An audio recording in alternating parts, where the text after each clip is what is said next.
There is no problem in accepting that in medieval period many unwanted things, many of the temples were destroyed.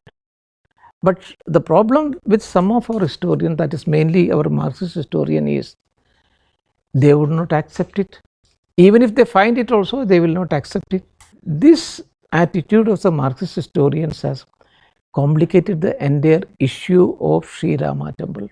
Unless and until you hand it over the entire structure for Hindu community, and instead of that for Muslim community in Lucknow or in some other place, Hindus should help them to build a very prominent mosque there also.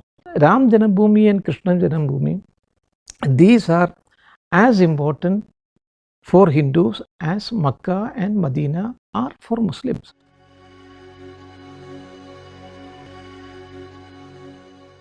So friends, at the outset, I would like to thank and congratulate Srijan Foundation for organizing talks like this one, because this expands your own comprehension about our own culture, of which perhaps we know much little.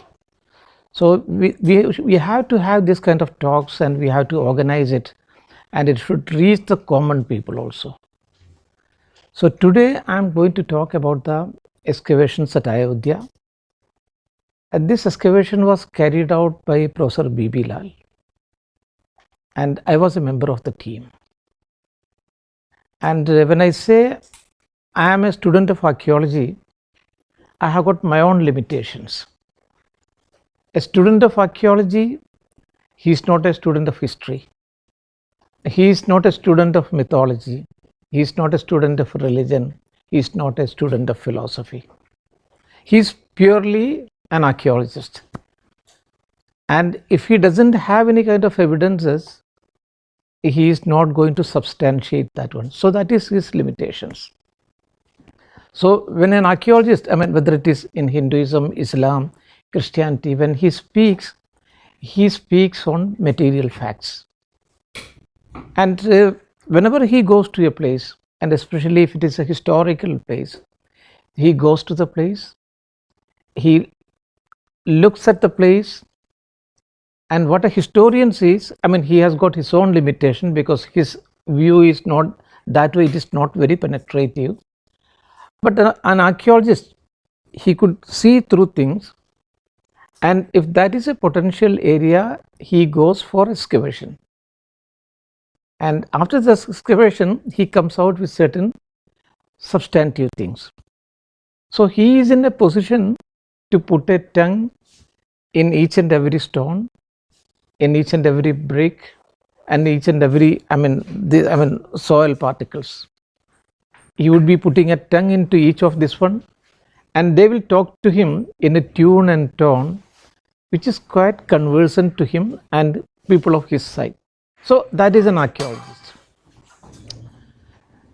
So we have got religious people also, because while we were excavating at Ayodhya, it was mainly at two places. One was near the Ram Janambhoomi, just behind the Ram Janambhoomi, and the second was at Hanuman Gadi. So at Hanuman Gadi, because that since it was, there was a temple also, Hanuman's temple also, most of the people who are the monks, who are the sannyasis, they would come to us and ask so many questions. And their one question was, why are you excavating this place? So we would say that we just wanted to see the antiquity of the place. Then we would say, in between, if there is anything related to Ram, we will see that one also. So they were of the opinion that we would not be able to see, or we would not be able to locate Ram or anything associated with him, because he had lived lakhs and lakhs of years before. So that is the view of a religious man. But archaeology doesn't believe that Ram had, or even any other person had lived lakhs of years back, because for him the human evolution right from ape, the next starting was 20 lakh years before. But that was, he calls it Australopithecus, because he could stand, earlier he was standing on four legs, but now he can stand erect. That is number one. And then he has got his opposing power of thumb, and the cranial capacity that was also expanding. In an ape it would be 450 cc, but in the earliest man it would be 550, and then it goes on increasing. So I mean, but if we talk about the modern man, I'm talking about the civilized person, the civilization. So that is roughly around 3000, 3500 or 4000 BC, not beyond that one. So we have to place Ram somewhere in the historical period only, because whenever we talk about Ram and this one also Mahabharata period, Ramayana period, we have so many notions, and all of them were small stories, and many of these incidents had taken place, and after this one there will be so many oriental hyperboles, and also florid exaggerations would be there. So an archaeologist and a historian would say, no, these are all cock and bull stories. But what an archaeologist says is, no, it's not cock and bull story. There is a kernel of truth in all these things. But at the same time, we'll have to remove that exaggerated portion. There is a kernel of truth in all these things. We'll have to remove that exaggerated, the things from that one.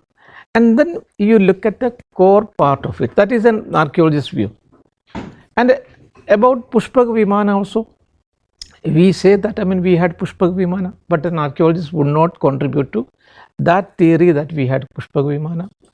An archaeologist would not contribute to that theory of we had that kind of, we knew surgery, and Ganeshji is the best example of it. An archaeologist would not say. So what I am saying is, I have got my own limitations, and the first excavation in this portion, about these things, it was carried out by Professor B.B. Lal. You all know about Professor B.B. Lal. And before that, in 1870, one German archaeologist, his name is Henry Schliemann, he had excavated Hisarlik, that is the city of Troy. And after, we have Mahabharata and Ramayana, and Greek people, they have got this one, Iliad and Odyssey, and Gilgamesh is there for the Mesopotamian people, Rustam and Sohrab is for the Persian people. So there are so many mythologies. But this man, Henrik Schliemann, he was able to locate the Troy of this one, Hisarlik, in 1870. And he followed the description given by Homer, and on the basis of that, he went and excavated that city of Troy, and then he was able to excavate it, and then he could get all the material cultures which was described in Homer. So excavation, linking their heritage with our mythology started from there. Then came up the biblical archaeology. In Bible, we have got so many great prophets like Abraham, Moses, and then we have got this one, Jacob. Many prophets are there, Solomon, David, all these people were there. So following on the lines of this man, that is Henrik Schliemann, some of the American archaeologists also, and some of the Israelist archaeologists also, they depended on this one Old Testament and also New Testament, and then they started excavating it. So they also got so many things which was related to this one, that is Old Testament and New Testament. And then they went on saying that whatever has been described in Bible, that is accurate. But later on some other archaeologists came and they said, no, everything is not perfect, everything is not correct.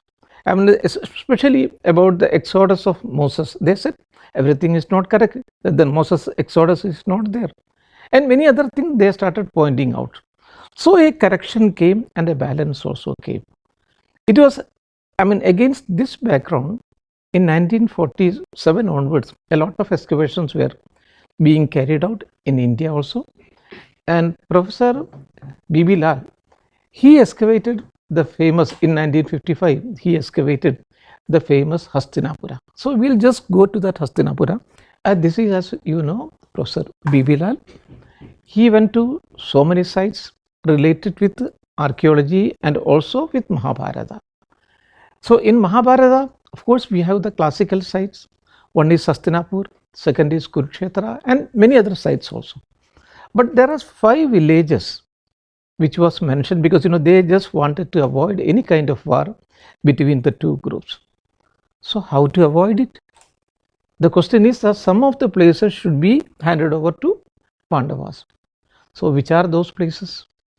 We all know Panipat, Tilpat, Bagpat, Sonipat, and the 5 villages that should be given to them. And our Indrapat is, of course, here only. So in all these places, at the lowest level, he got a pottery which he named as PGW, that is painted graveware, PGW. I'll show you the photographs also. And then that was at Hastinapura. Then he went to Tilpat, Bagpat, Sonipat, and all the places associated with Mahabharata. There also, at the lowest level, this was the pottery, PGW, painted graveware pottery.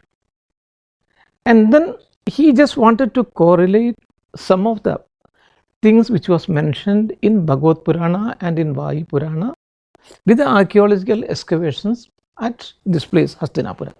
What are those things? We'll just see.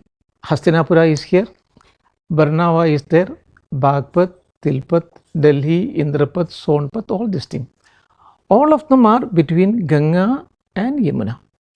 And we have 2 other rivers, that is Saraswati and Drishatwati. All this land between Saraswati, Drishatwati, Ganga, Yamuna, this is known as Brahmadesha or Aryavarta and Aryadesha also.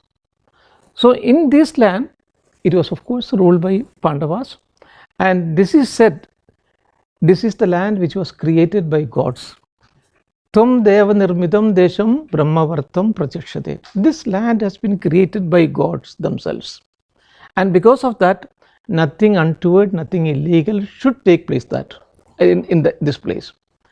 Na vartidavyam tadadharma bandho dharmena nityena chavartidavye.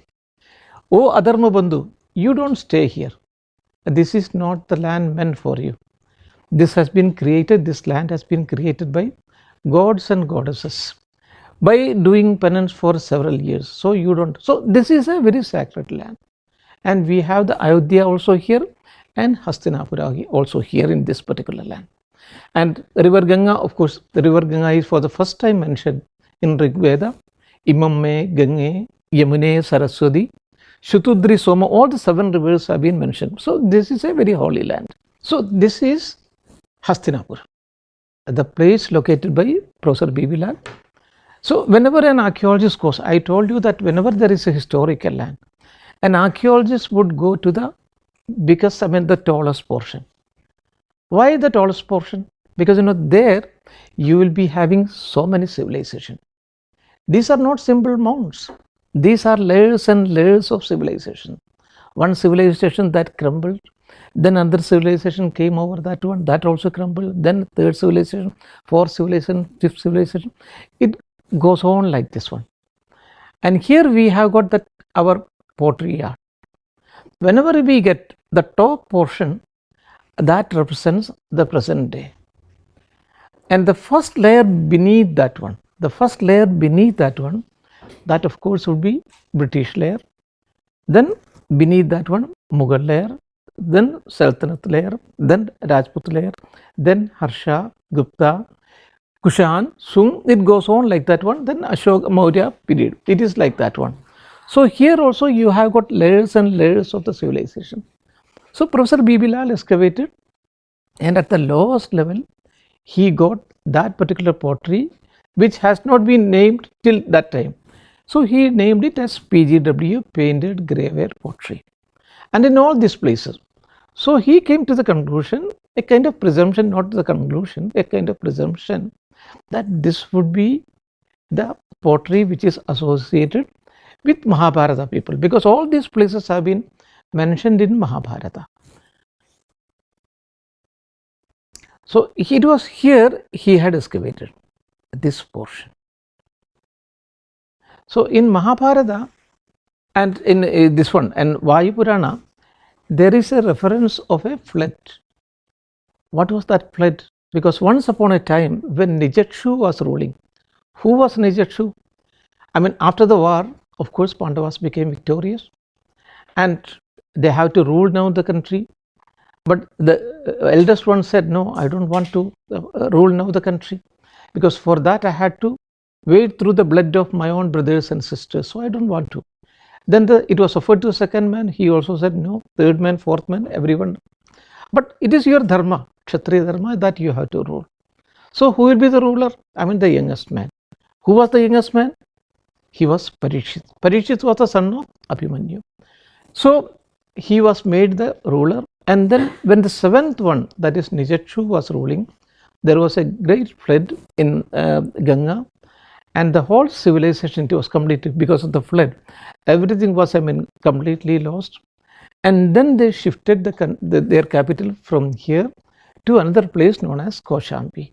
Kaushambi is almost 120 kilometers from here. So this Vayu Purana says, Gangeya apahride nagaram nagasakhaye, Gangeya apahride nagaram nagasakhaye, Tyuktar Nijatshur nagaram Kaushambeyam Sanivatsayade. So when the great flood occurred, the entire population, they migrated from here as refugees into this one Kaushambi, Kaushambeyam Sanivatsayade, and then they rehabilitated that area. So while Professor Bibilal Saab was excavating it here he got that particular pottery. This is known as PGW, that is painted graveware pottery. Its color is grey, and here you can see that painting is, and this pottery is available in all the places that have been mentioned in Mahabharata. He got many pieces like this one, and this is the typical painting, not only painting, and you can find this kind of this one, I mean carvings also. This you can see the carving. So this is what I said, and he got a flood line here. Just look at it. This is very obvious that this was a flood line. And then, because an archaeologist, I mean, simply by seeing he will not say. He has to test it, because the soil has to be taken from here and it should be sent to the lab, and then they should give a verdict. No, this is not this is a flood material. So then it was, I mean, tested like that one, and they also gave the opinion this is flood material. So he correlated that one, that is this one from the Vayu Purana, Gangeya apahride nagaram nagaswahe, Tyuktar Nijatshur nagaram Kaushambeyam Sanivasayade, with this one.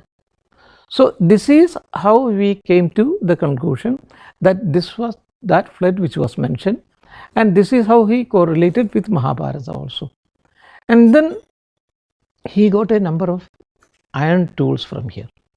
Till that time we were having that bronze culture. So bronze is not a very good material, it is not a very hard material. If you are having simply bronze, you will not be able to clean your forest, you will not be able to cut out huge stones. But once you have iron deposit, once you develop this kind of iron technology, then you will be able to do so many things which you were not able to do till that time. And Krishna's Sudarshan Chakra was such a tool, because it would create havoc with all kinds of enemies. And in Mathura and in Fatehpur Sikri, in those parts, and also another part was Bihar.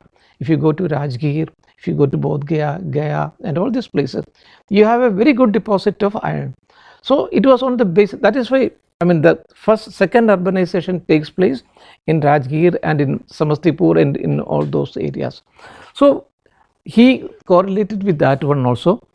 And then you have that kind of iron tools. This is the first kind of iron tools, and after this one discovery or development of the iron, a kind of technology developed. Technology changed the human situations also. they started, clearing the forest at a very large scale, and then the irrigation also started. That gave rise to the second urbanization. So this was how Professor Lal Saab had correlated the textual material with our archaeological evidences. And he also got a number of ring wells like this one.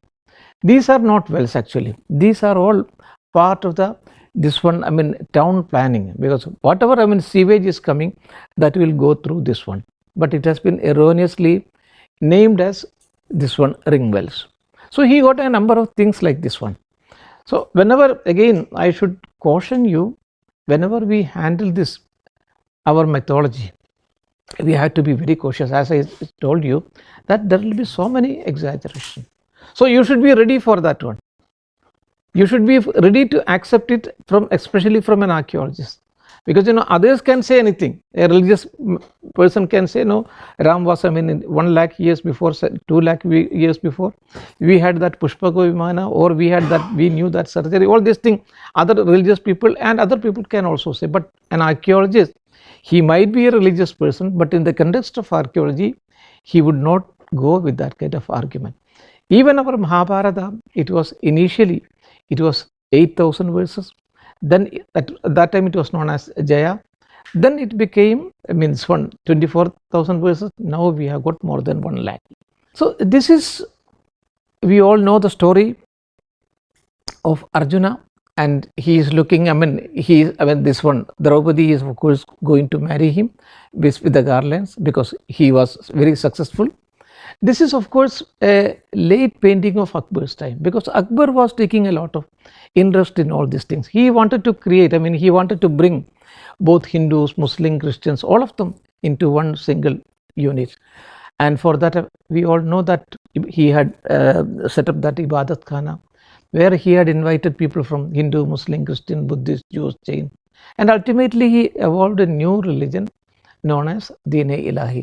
So he wanted, Muslims should also know about the Hindu mythology. For that, not only this one, it is known as the Rasmunama, and even Ramayana was also, it was translated, and the translation was given to some of the very good Persian scholars. And then he also, in order to make them easy to understand, he made paintings like this one. So this is an Akbari painting. Here again you can see that this one, they are going to for Vanvasa, and Draupadi's humiliation, that particular scene has been depicted here. And here you have got that Pachisi game. Of course we know that game was played with this one, and this is the discovery of Professor B.B. Lal at Hastinapura. Because this again, because this may look very simple for an ordinary man, but for an archaeologist it is pregnant with a lot of meaning.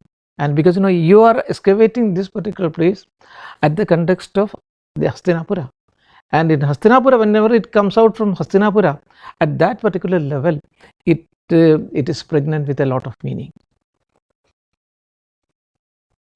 And again we had another very top archaeologist.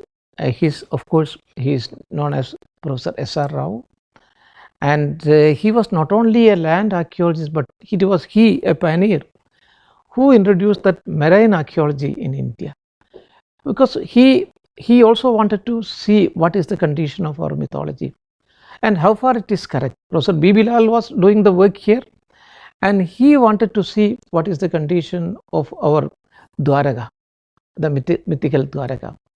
And many archaeologists like Professor Sangalya, he excavated on the land portion, and the antiquity, after the excavation, the antiquity of the place went only up to 1st century BC.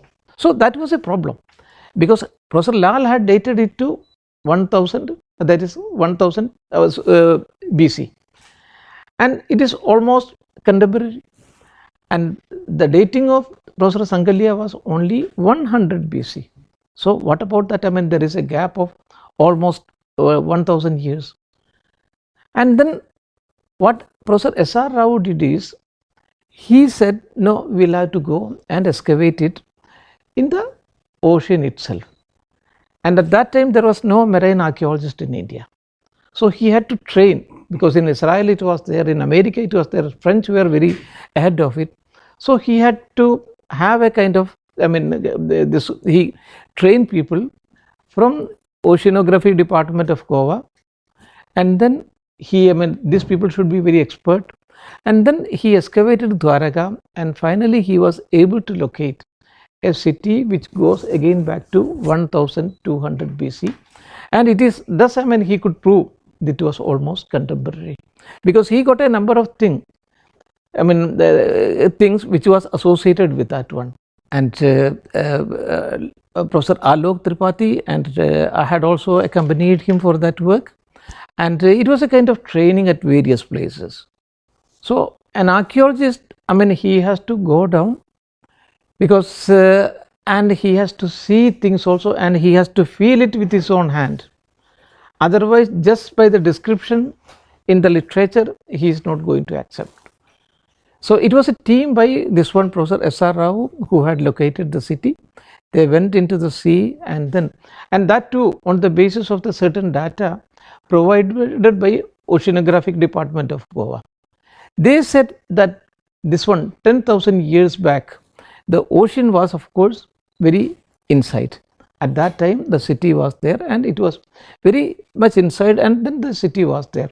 So it was at a depth of 30 meters. Our divers had to dive at a depth of 30 meters, and then they were able to locate a city which is almost 2 kilometers into 4 kilometers. And you have the seal, because this kind of seal, these are Mesopotamian seals. This Mesopotamian seal he was able to excavate it from Dwaraka. So this gives you a very good definite dating, 1200 BC. Earlier we did not know, I'm talking about before 1927, we did not know that our heritage goes back to a period of Harappa, Mohenjo-daro and other places, because we thought that our heritage goes back only up to 4th century BC. 4th century BC means Buddha's period, and what was beyond that one, nobody knew. Then it was some of the persons like Alexander Cunningham, and then Alexander Cunningham had gone to Harappa in 1853. Earlier there was another man, Charles Mason. He had gone to that place in 1823, but he could not recognize Harappa at that time. Even when this man also, Alexander Cunningham, the topmost historian, went to that place, he also could not recognize, but he got 2 seals from that place, 2 seals from Harappa. And then after some, and he just looked at it this way and that way. He was not able to understand anything. What is it? He did not know. And he knew Brahmi, but it is not like Brahmi. It is something very different. Some 6 letters, and that machli and that bull and other things. And then he said, it appears to me as a foreign one. Then almost after 75 years, this man, that is John Marshall, he came, and he saw another site, and under him there was another people, some more Indians also. They saw another site, that is this one Mohenjo-daro, which were 400 miles apart, and from there also they got 2 seals like this one, 3, then it became 3 seals. And all these seals, they were having almost roughly the same kind of seals, and the writing also. And then they saw the bricks, the measurement of the brick, it is the same there also, Harappa also and Mohenjo-daro also, which is 400 miles away from that place. And then the town planning, it is the same thing again. Then they had that John Marshall, he wrote an article at that time. I think I am just going away from this one topic. And then he wrote an article at that time, and he said, because often archaeologists are not as lucky as Henrik Schliemann was in Troy, because Henrik Schliemann, he had excavated that Troy, and he had discovered the city also. So he says that often archaeologists are not as lucky as Henrik Schliemann was. But now it appears that I am on the threshold of such a very important discovery. And then he says, and he published an article also in Illustrated London, in which he said, I have been able to get these seals from Harappa also and from Mohenjo-daro also, which is roughly 400 miles apart from that one. And if you know anything about this one, please enlighten me. And the next week came a reply from that one. They said a similar seals have been excavated from a place known as Kish at Mesopotamia. Till that time we did not know that our history goes back to 2400 years back. We knew that our history goes back only to 400 BC. And this established for the first time, our history goes, because it was at this one antiquity of 2400 years, because everything has been dated in Kish, in Mesopotamia, in all these places, everything has been dated, whereas ours was not dated. So then it was on the basis of that they said, no, here it goes back to 2400 years back. Not only that, we had even trade relations also with them. So if you have to have trade relation with them, then it is necessary that you should also have ships. Then also you should be having so many other technological knowledge also, technical knowledge, technological knowledge, you will be having that marine knowledge also. So it was that, all of a sudden the history of India was pushed back from 400 BC to 2400 BC, and that was on the basis of the seals which they had excavated from Harappa and from Mohenjo-daro also. And similarly, the same kind of seals, Professor S.R. Rao, he got it from there. So it was on the basis of this he had again dated it to 1200 BC, that is the period of Krishna. And you can see this is this one ruined portion of a bastion inside the sea. Inside it is a ruined portion of a bastion. So this kind of many bastions were there. You can see the walls going. It was 2 kilometers. The length was the length was 4 kilometers and the width was 2 kilometers. And this is, of course, we now come to the face of Ram. And here, so as I said, because it was on the basis of that he had, Professor B.B. Lal had, this one came to the conclusion that it is roughly around 1000 BC or 1100 BC or 200 BC, because in archaeology you cannot come to even if it is C14 dating also, even if it is thermoluminescence dating also, even if it is OSL dating also, there will be a margin of error which we call plus minus. So whenever we call 1000 BC or 1200 BC, there will be a margin of error, that is, we call it calibration. Sometimes 100, sometimes 200 years. So after this discovery, the second excavation of Professor B.B. Lal was at Ayodhya, and we as a school student, after completing our MA, we had taken admission in the School of Archaeology, which is a postgraduate diploma course, and we went to the site, and I was one of the members of the party. And before the excavation, we do the exploration part. We excavated, explored the area. So at that time, entry was prohibited inside the mosque because it was under dispute. But we were from the research team, so we were given free entry and exit also. I went into the site and I saw inside the mosque there were 12 pillars of temple pillars at that time. Now the question comes, how would you say these are temple pillars? This is a natural question. How would you say? If you see that temple pillars, that will be having Purna Kalasha motif on the lowest part. What is a Purna Kalasha? Purna Kalasha is a vase or a pitcher from which foliation would be coming out. This is one of the Ashtamangala Chinnas, 8 auspicious symbols in Hinduism. You go to any of the ancient temple, and especially 10th, 11th, 12th century, you will be finding this kind of Ashtamangala Chinnas, or this one, that small vases. And we are all from Delhi, and still if you have any doubt, go to Qutub Minar.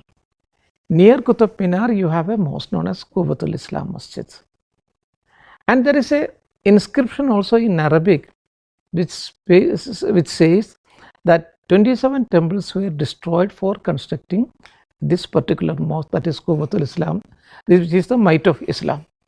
And there is a description, just in front of it is in Arabic. There is a book known as Tajul Masir. It is written by a contemporary historian, Hassan Nizami, in which he also says that 27 temples, mostly Jain temples, were destroyed for constructing this one. And look at the pillars of that place. There you will be able to see this Purna Kalashas. Not 1, 2, 10, 15. You will be finding in abundance. Similarly, you will be finding this kind of things also. This one. This one, Devi Devdas, you can find Ganeshji there, you can find Vishnu there, you can find Shiva there, and you will be finding a number of gods and goddesses also. And sometimes this Bharavahagas, all of them will be looking at you from the ceilings. So there is no problem in accepting that in medieval period, many unwanted things, many of the temples were destroyed. But the problem with some of our historians, that is mainly our Marxist historian, is they would not accept it. Even if they find it also, they will not accept it. No, because the whole community, the whole Muslim community, the whole Hindu community, there was an en masse conversion. That is why this has taken place. So that is one of their argument. And the second argument is this was all the temples were. This was the storehouse of all gold and silver and everything. So they wanted to take away all these things, and it was mainly because of that this attack had come. Okay, if they want to take away this gold, silver and everything, let them take it out, we have no problem. But why did they destroy the temple? This again, what happens is, this provoked the Hindu community.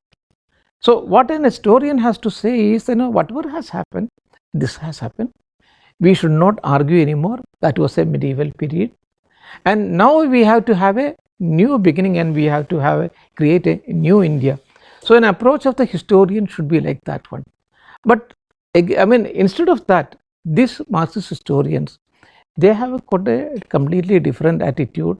And this attitude of the Marxist historians has complicated the entire issue of Sri Rama temple.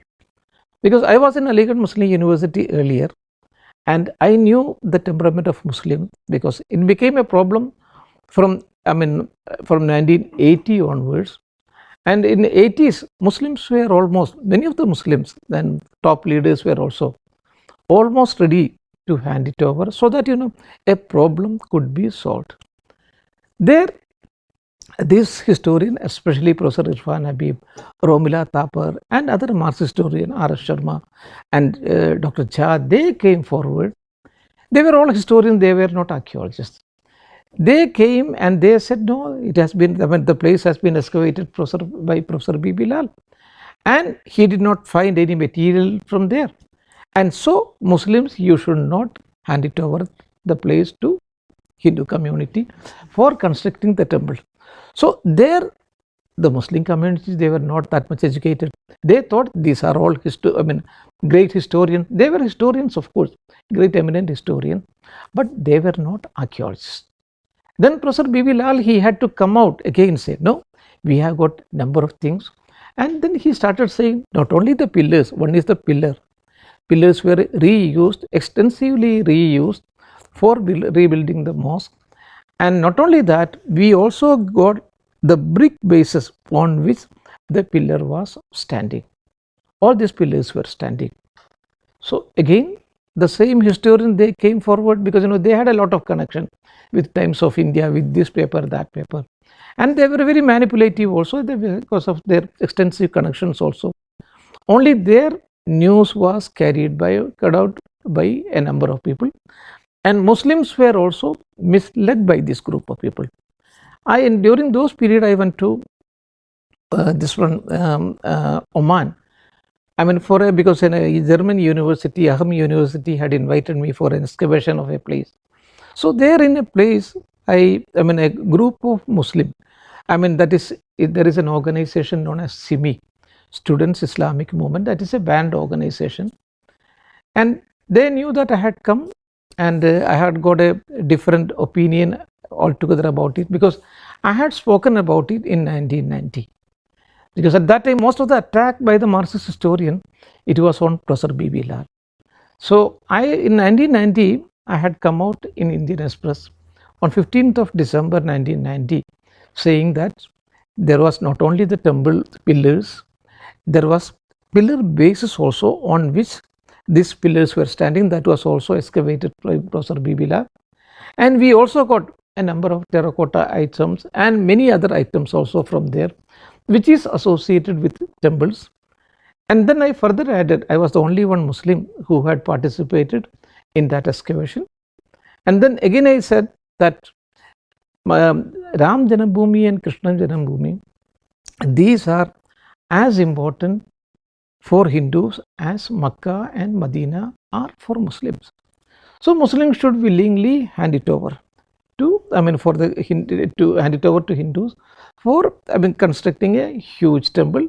And instead of that, this one, Hindu community should help the Muslim community to build a temple wherever they are in majority, in Lucknow or in some other place. But these people, that is the historian who did not know about archaeology, they complicated the entire thing. Then some other people started saying, so if you say no, there was no temple remains there, and these people say no, there are temple remains there, why can't we have a second excavation? Let us see, let us do a second excavation and then come to a certain conclusion. And if there are any remains of the temple, then also Muslim community said, if there are any remains of the temple below this one, then we are ready to hand it over. Many people like Sayyid Shahabuddin and people, they started saying it. And after that, it was on the basis of this thing, the second excavation was carried out not by Professor B.B. Lal but by Dr. B.R. Mani. Dr. B.R. Mani is now the Director General of National Museum. Earlier he was the Joint Director of Archaeological Survey of India, a very meticulous excavator. So for an archaeologist, he would not be swayed by kind of his religious feeling. So when he excavated, we had got only 12 pillars, and now he got more than 50 pillar bases. And these people, that is Marxist historians, had said no, there was no remains, nothing connected with the temple have been excavated there. And this mosque is, standing on virgin soil. That was their stand at that time. But now, when more than temple, 50 pillar bases started coming, then they had to shift their own argument also. So that was number one thing. So that means 50 pillars means it was a huge temple, a very huge temple. And then the excavation, that is Professor Dr. Mani's excavation, that yielded this Magar Pranali. What is a Magar Pranali? In all the temples, we will be having a kind of Garbhagriha where the main deity would be installed, and that deity has to be bathed every day, and that Abhishek Jala, that will go out through a Pranali, that is known as Magar Pranali, and it will be always like Magar. Magar means crocodile, and Magar is a symbol of river Ganga also. So it will be going out through that Magar Pranali. So that Magar Pranali was also excavated from beneath the temple, from beneath the mosque. So this Magar Pranali, you cannot get it in a residential area. You cannot get it in a bazaar area also. It would be exclusively part and parcel of a temple only. So that was excavated from there. And then in North Indian temples, you will be having, on the top of it, just below the Kalasha, you will be having a disc portion. And this disc portion was also excavated from below the mosque, which means, there was a huge temple at that time. Otherwise, you will not be having the temple architectural members. Temple architectural members will be different from the residential architectural members. So it is known as Amalka. This Amalka was also excavated from there. not only Amalka, and then you will be having Chadya Jala, that is, I mean, whenever you have a temple, these temples will be having a Shigara portion, and the Shigara portion will be consisting of many Jala portions. Those Jala portions were also excavated from there. And then more than 263 objects which was associated with temples. I will show you all those photographs which was associated with temples, like terracotta gods and goddesses, that started coming out from there. This, if it is a mosque portion, you will not be having any kind of this one living creatures there, because living creatures, worship of living creatures, or even depiction of living creatures, that is prohibited in Islam. It is not 20, 50, 100, it is 263. You got all these kind of things. And then finally, you have that Vishnu Hari Shilafalak. What is a Vishnu Hari Shilafalak? Vishnu Hari Shilafalak is an inscription. It was not excavated. It was, I mean, when the temple was, when the mosque was destroyed. We are against destroying any monument. As an archaeologist, even if it was a mosque and it was an illegally built mosque, as an archaeologist, I am against destroying this kind of monuments. So, but anyhow, that had taken place, and from at that time, inscription was also, I mean, this one obtained from there, and that inscription consists of 20 lines, in which it very clearly says that this particular temple, this huge temple, that was built for the man who had defeated Bali and also defeated 10-headed person. Who is that man who had defeated this 10-headed person? Of course, it was Sri Ram. So all these things goes to prove that there was a huge temple below the mosque before the coming of the Babur, and this was what we could excavate from there. And it was on the basis of this discoveries, Archaeological Survey of India, Dr. Mani, he had submitted a report. Yes, there was a huge temple there before the coming of the masjid, and on the basis of that, the Allahabad High Court also took a very reasonable decision. But of course, reasonable in the sense, if you are handing over, but now what is the final solution? I mean, their solution was 2 portions were given to Hindu organization and 1 portion was given to a Muslim organization. Of course, that is not going to solve the problem. You have to finally solve the problem, because unless and until you hand it over the entire structure for Hindu community, and instead of that for Muslim community in Lucknow or in some other place, a Muslim, Hindus should help them to build a very prominent mosque there also. So, but all these things, this was, all these kinds of attempt, a kind of reconciliation attempts, it was thwarted. It was, of course, it was by this Marxist historian. Even now, because they have been shifting their own opinion also. When they got this inscription, initially this one, the reaction of Dr. This one, Irfan Habib was that this was a plant. This was not an actual one, but it was planted by some group of people. Initially they said no, it is a new thing, and then they shifted their opinion. No, it is not a new thing, it is an old thing, but at the same time it doesn't belong to this particular place. It was taken from the Faizabad museum, and it was from Faizabad, and then it was shifted to Lucknow museum, and it was brought from there. And then Lucknow museum people said no, we have got the same material with us, it has not been lifted from here, it is a new discovery. So they have been going on shifting their own opinions. So finally we have to see what is the final solution, at which we can arrive, because we have to find out some kind of solution. Otherwise, it cannot even prolong. If it prolongs, that will be, detrimental for the development of the country.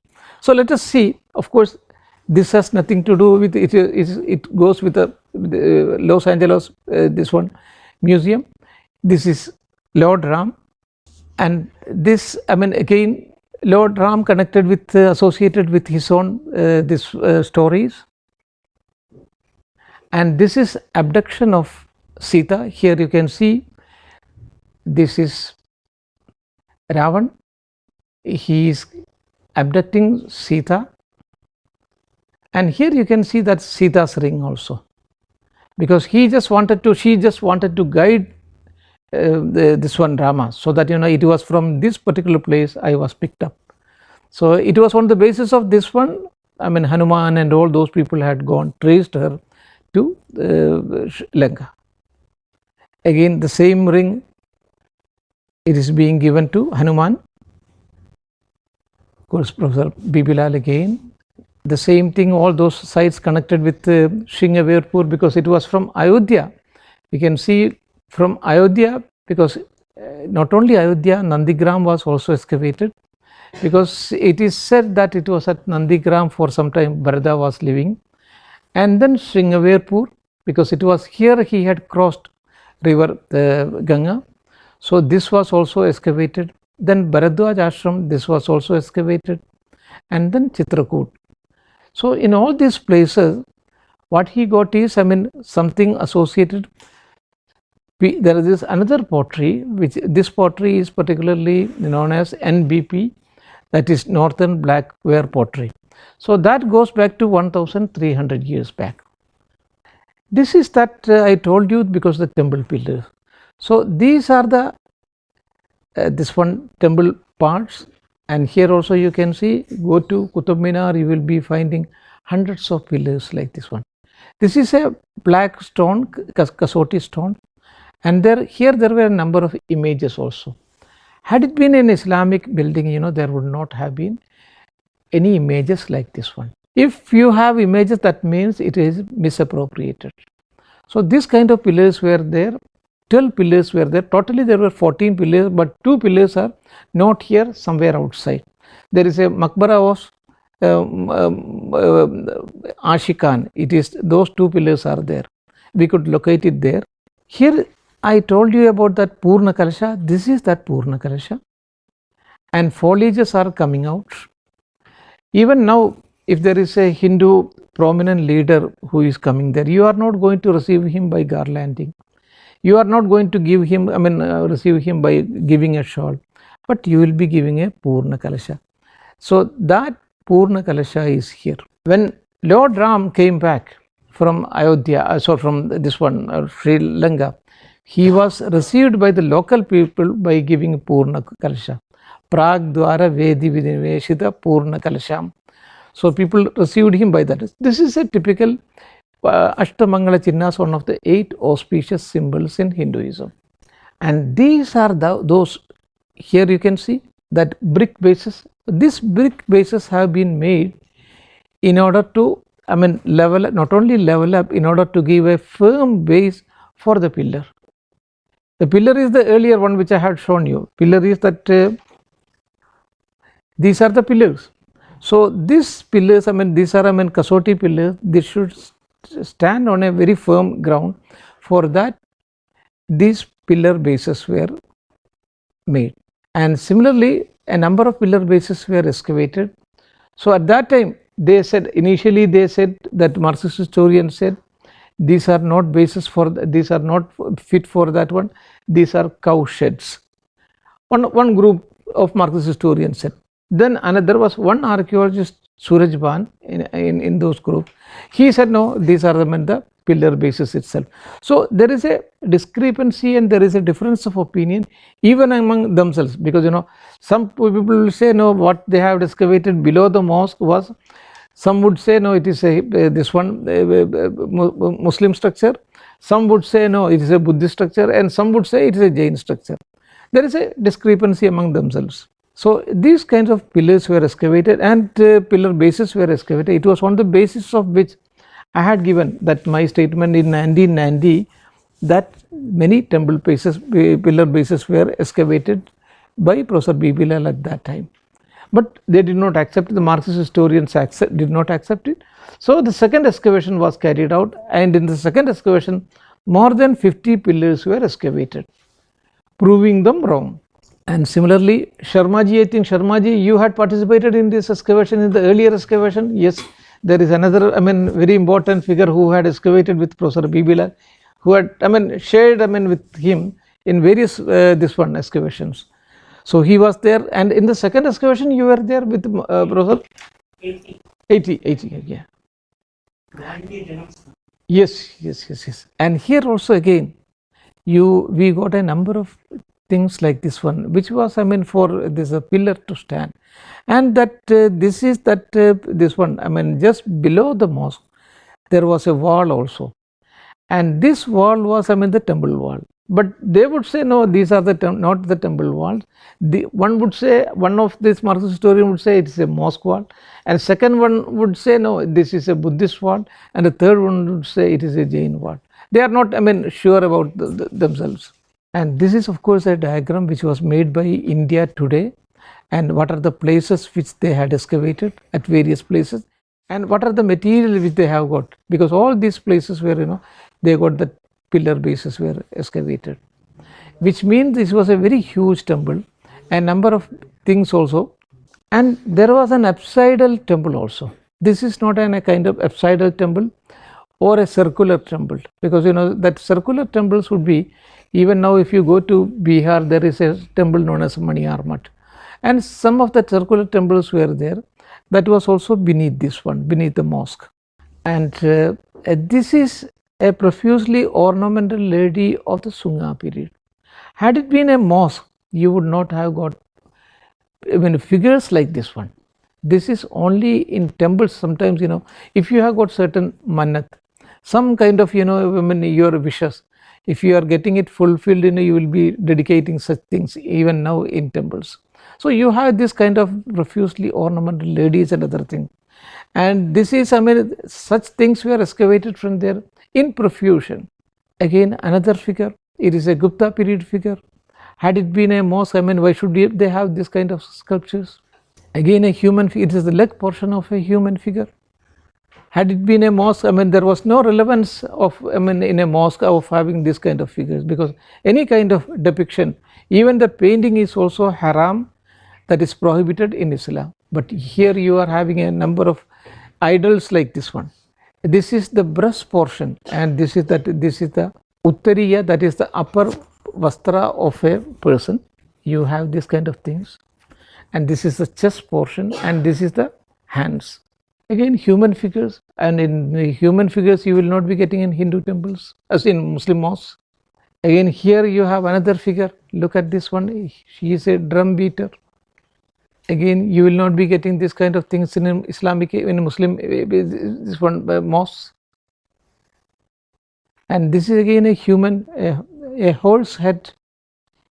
You will not again find this kind of things in Muslim mosque. So all these things, hundreds of things were excavated like this. And this is what I said, that pranala.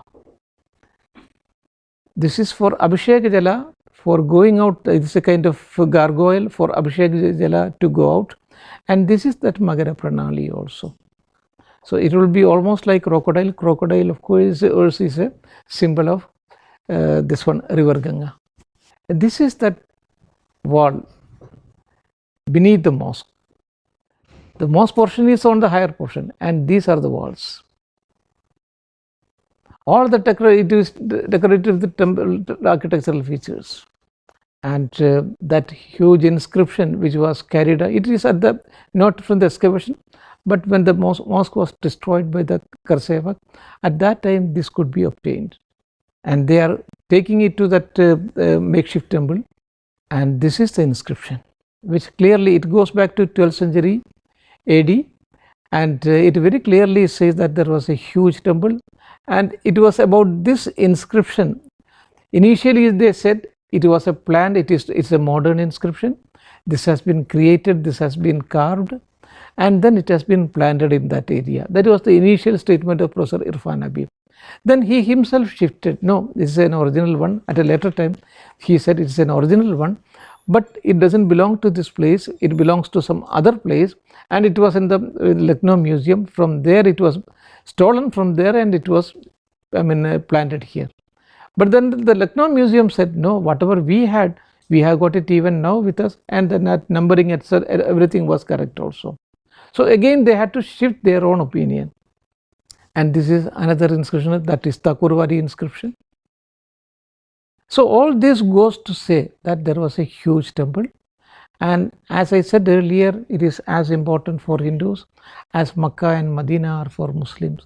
So Hindus, I mean this one, Muslims should willingly hand it over. I had a lot of discussion, even yesterday I was in Dubai.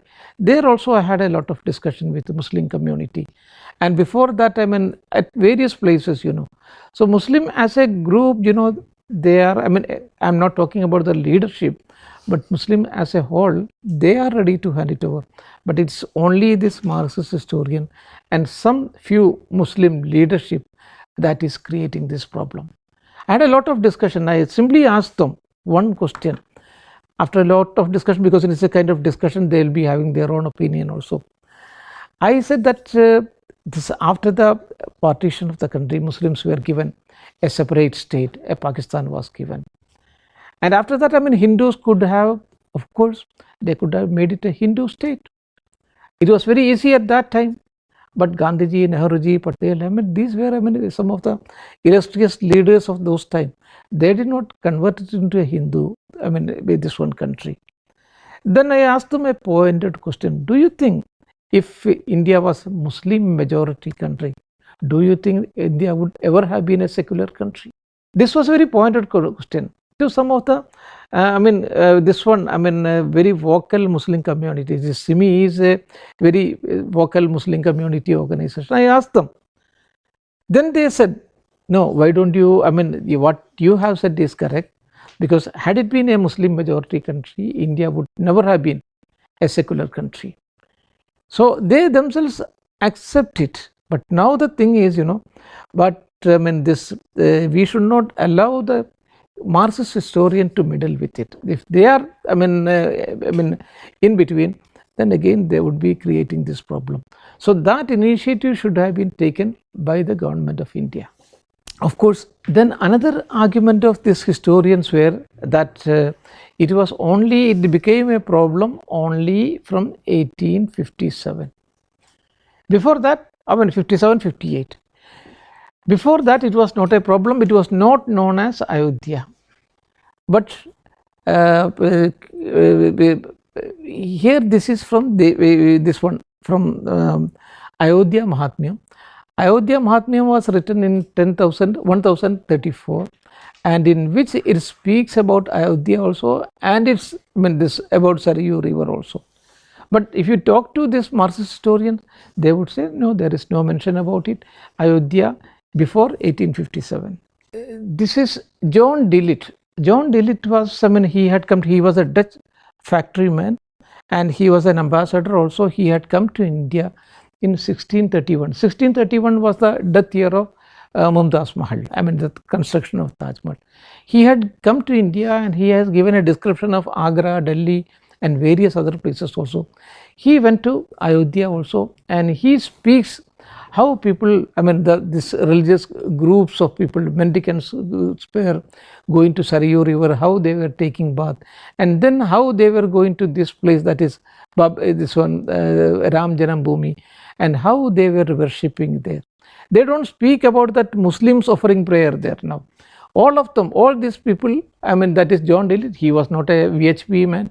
So all these people, they speak about how Hindus were congregating there, especially on Ram Navami day and other days also, and how they were taking baths.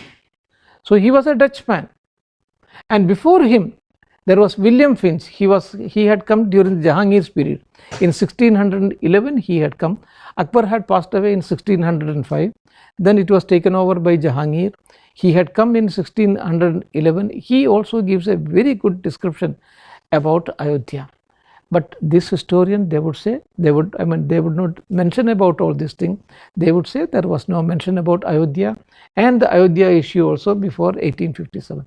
This is another man, Thomas Herbert, that is in 1634. He gives a very good description about Ayodhya. This is Joseph Stephen Taylor. He was a Jesuit priest. Jesuit priest means he was a Catholic priest. He had again come to India, and especially in 1766 he had, this rate is wrong, he had come to 1763 and 64. He went to the place, he saw, hundreds of Hindus going there, worshipping at this place. And then also he says that people are going to Sarayu river, and then they have a lot of description about that place. And he also doesn't mention about the Muslim worship at this place. Then the French scholar Montero Le Bouc, he had come to here in 1801. Again the description is about Ram Janambhoomi, not about Babri Masjid. And then the complaint, the first complaint was of course by Sayyid Muhammad Khatib, and he gives the Masjid-e-Janamstan. Janamstan means, because even the Muslims themselves were acknowledging it as Janamstan of Lord Ram. So in all the description and in all the complaint they had given, it is known as Masjid of Janmastan or Janamstan. Then the P. Carnegie is writing in 1870, he also again says about not the Muslim worship of the place, but the Hindu worship of the place, and especially the Ram Janambhoomi. And here he has specifically mentioned about it. Hindu and Muslim differences also he has specifically mentioned. And then Ayodhya Sanad also, this Sanad was given in 1723 by the Nawabs, in which also they have spoken about it. Then a number of farmans, all these farmans are in Persian, and this also speaks a Masjid-e-Janamstan, which means Muslims also acknowledge it was the Janamstan of Lord Ram.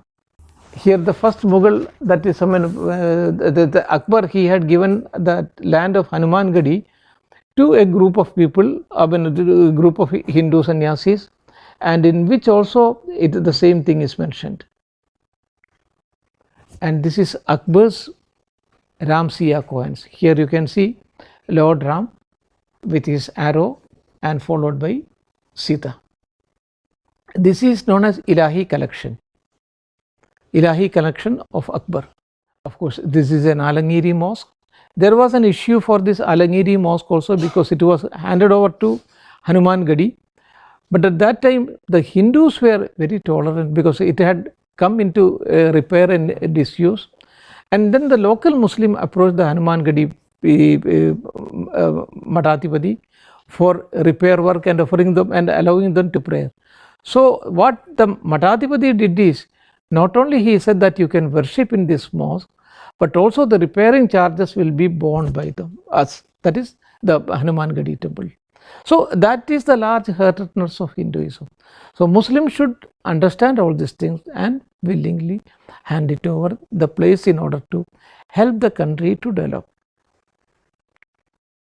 And all these are sanads and also firmans issued by various kings, and all of them speaks very specifically about Masjid-e-Janamstan only.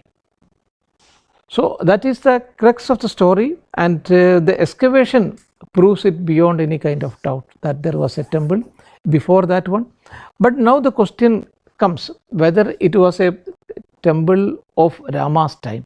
Of course, archaeology has not been able to find any kind of answer. There again, archaeology is very correct, because we have not been able to find any temple of Rama's time, because it should be, if this one Hastinapura is, or if Mahabharata is dated to 1000 BC, Rama is before that one, so it should be 1200 BC. The excavation has proved that the antiquity of the place goes up to 1300 BC.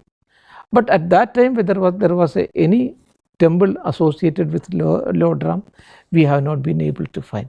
But at the same time, beneath this one, there was a temple, and it was for a long time, right from the period of 3rd century BC, continuously this was considered as a holy land associated with Lord Ram.